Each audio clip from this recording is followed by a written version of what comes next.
সবাইকে আবারও আরেকবার স্বাগত জানাই। তোমরা নিশ্চয়ই ইতিমধ্যে আমাদের দুটো ভিডিও দেখে ফেলেছো, যেখানে আমি তোমাদের বাংলার বেশ কিছু গুরুত্বপূর্ণ প্রশ্ন বলেছি। বাকি অংশটা আমি এখন বলছি তোমাদের। শুরুতেই আমি ভাষার ইতিহাস এই অংশ নিয়ে তোমাদের অনেকেরই একটু আতঙ্ক বা ভীতি রয়েছে। আমি এই অংশটা সম্পর্কে কিছু গুরুত্বপূর্ণ প্রশ্ন তোমাদের বলছি। তোমরা যদি এগুলো মন দিয়ে পড়ো তাহলে আমি আশা করব তোমরা পরীক্ষায় ভালো রেজাল্ট নিশ্চয়ই করবে। শুরুতেই বলবো, গঠনগত দিক থেকে বাক্যকে কত ভাগে ভাগ করা যায় ও কী কী, উদাহরণ সহ এগুলির পরিচয় দাও। খুবই গুরুত্বপূর্ণ প্রশ্ন। নেক্সট হচ্ছে, অবিভাজ্য ধ্বনি কাকে বলে, এগুলির সংক্ষিপ্ত পরিচয় দাও। এবং এই সমস্ত ক্ষেত্রে উদাহরণ কিন্তু অবশ্যই তোমাদের দিতে হবে। দুটি করে উদাহরণ সহ গুচ্ছধ্বনি এবং যুক্তধ্বনির পরিচয় দাও। খুব গুরুত্বপূর্ণ প্রশ্ন।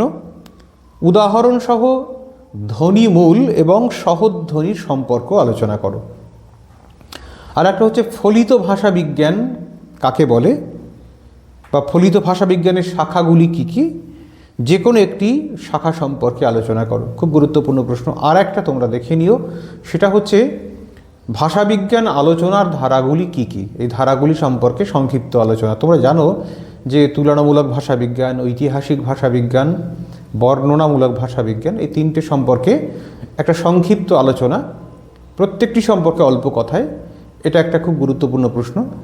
এইগুলো যদি একটু ভালো করে দেখে নাও, আমার মনে হয় তোমরা ফাইনালে এর মধ্যে থেকে নিশ্চয়ই কমন পাবে এবং তোমরা ভালো রেজাল্ট নিশ্চয়ই করতে পারবে। এরপরে শিল্প সাহিত্য সংস্কৃতি যে অংশ, আমি সেই অংশ থেকে কিছু গুরুত্বপূর্ণ প্রশ্ন তোমাদের বলবো।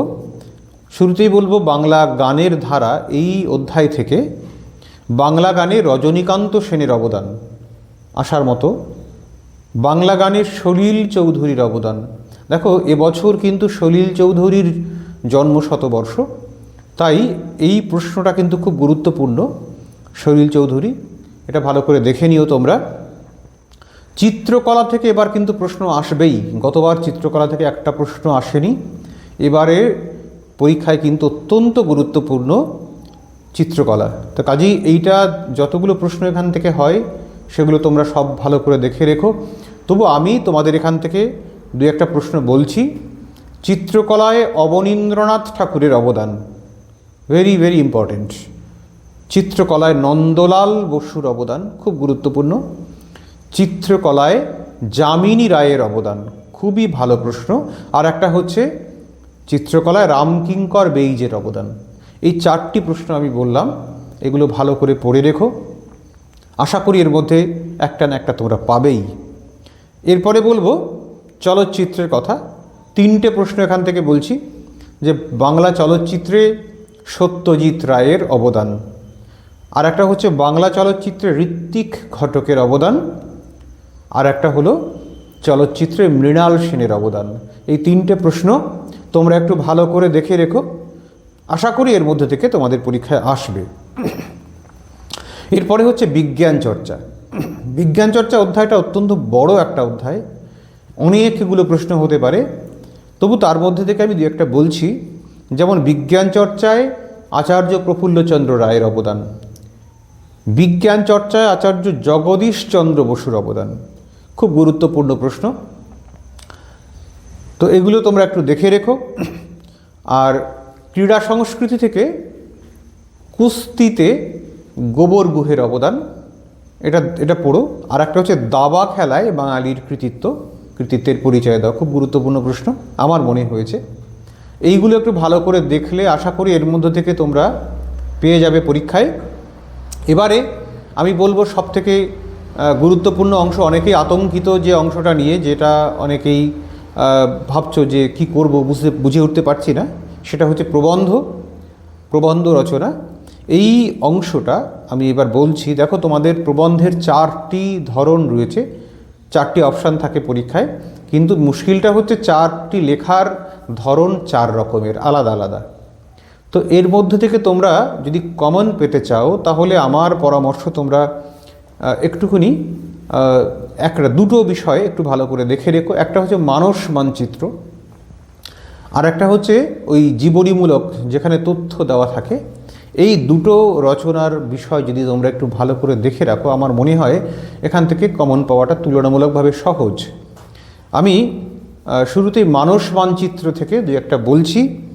একটা হচ্ছে বিজ্ঞান ও বিজ্ঞান মনস্কতা বা বিজ্ঞান ও কুসংস্কার, একই জিনিস প্রায়। আর একটা হচ্ছে বিশ্ব উষ্ণায়ন। তোমরা জানো যে হারে গরম বাড়ছে তাতে উষ্ণায়নের রচনাটা আসতেই পারে। আধুনিক জীবনে বিজ্ঞান ও প্রযুক্তি আসতে পারে। আর একটা হচ্ছে বাংলার উৎসব, এটাও একবার দেখে দেখো। এগুলো লেখার ধরন আসলে তোমরা মাধ্যমিক পর্যন্ত যে রচনাগুলো পড়েছো, এটা লেখার ধরন ওই রকমই, কাজেই এটা তোমাদের পরিচিত। অনেকে রচনা মুখস্থ করে না, সেক্ষেত্রে তোমরা বিষয়টা সম্পর্কে যদি ধারণা থাকে তাহলে নিশ্চয়ই তোমাদের গুছিয়ে লিখতে পারবে। এইটুকু পরিণতি বোধ নিশ্চয়ই তোমাদের আছে, আমি আশা করি।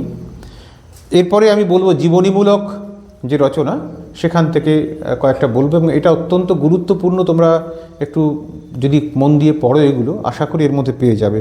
দেখো, জীবনীমূলক রচনার ক্ষেত্রে একটা জিনিস কিন্তু লক্ষণীয়, সেটা হচ্ছে এই সিলেবাসে যতদিন পরীক্ষা হয়েছে কখনো জীবনীমূলক রচনা রিপিট করেনি, দ্বিতীয়বার দেয়নি। তাই যেগুলো এখনও আসেনি কিন্তু আসার মতো, সেইগুলোর উপর একটু আমরা বেশি জোর দেব। শুরুতেই হচ্ছে রবীন্দ্রনাথ ঠাকুর। আজ অবধি রবীন্দ্রনাথ ঠাকুর রচনা আসেনি, কিন্তু এটা আসতে পারে, এটা ভালো করে পড়ে নিও। আচ্ছা, এরপরে হচ্ছে মাইকেল মধুসূদন দত্ত। মাইকেল মধুসূদন দত্তের এবার জন্মের 200 বর্ষ পূর্ণ হচ্ছে। অত্যন্ত গুরুত্বপূর্ণ এই প্রবন্ধটি। সলিল চৌধুরী, একটু আগেও আমি বলেছি শিল্প সংস্কৃতির ইতিহাসের ক্ষেত্রে, রচনার ক্ষেত্রেও কিন্তু সলিল চৌধুরী গুরুত্বপূর্ণ, তার জন্ম 100 বর্ষ বলে। নীরেন্দ্রনাথ চক্রবর্তী, তাঁরও জন্ম 100 বর্ষ, এটা অত্যন্ত গুরুত্বপূর্ণ রচনা। কাজী নজরুল ইসলাম, তার জন্মের 125 বছর পূর্ণ হয়েছে। এটা এখনও অবধি আসেনি রচনাটা, আসতে পারে, পড়ে নিও। আর একটা হলো জীবনানন্দ দাশ, এটাও তাঁরও 125 বছর পূর্ণ হয়ে গেছে। তো এই কটা রচনা তোমরা যদি ভালো করে পড়ো, নিশ্চয়ই তোমরা কমন পেয়ে যাবে। আর আবারও বলছি, যদি কোনো সমস্যা তোমাদের হয় পরীক্ষার আগে, নিশ্চয়ই তোমরা কমেন্ট করে জানিও। আমি নিশ্চয়ই চেষ্টা করব তোমাদের সাহায্য করার জন্য। তোমাদের পরীক্ষা ভালো হোক, তোমরা আরও ভালো উন্নতি করো জীবনে, এই কামনা করে আজকের ভিডিও এখানে শেষ করছি। সবাইকে অসংখ্য ধন্যবাদ।